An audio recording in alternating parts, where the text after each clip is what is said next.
নৌবাহিনীকে একটি আধুনিক, শক্তিশালী ও সক্ষম বাহিনী হিসেবে গড়ে তোলা হবে বলে জানিয়েছেন নৌবাহিনী প্রধান অ্যাডমিরাল এম নাজমুল হাসান।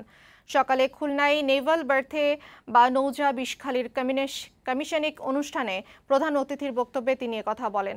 নৌবাহিনী প্রধান বলেন, দেশের স্বাধীনতা ও সার্বভৌমত্ব রক্ষা, অর্থনৈতিক উন্নয়ন এবং ভূ রাজনৈতিক প্রয়োজনে একটি শক্তিশালী নৌবাহিনী অপরিহার্য।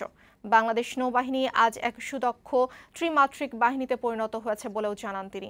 এ সময় নৌবাহিনী সদর দপ্তরের কর্মকর্তা, বীর মুক্তিযোদ্ধা এবং সামরিক ও বেসামরিক বিভিন্ন উচ্চপদস্থ কর্মকর্তারা উপস্থিত ছিলেন। দেশের প্রয়োজনে এবং জনগণের স্বার্থে বাংলাদেশ সশস্ত্র বাহিনীর গর্বিত সদস্য হিসেবে নৌবাহিনীর সদস্যগণ সেনা ও বিমান বাহিনীর সাথে কাঁধে কাঁধ মিলিয়ে বর্তমানে কাজ করে যাচ্ছে এবং ভবিষ্যতেও যতদিন প্রয়োজন এই কার্যক্রম অব্যাহত থাকবে।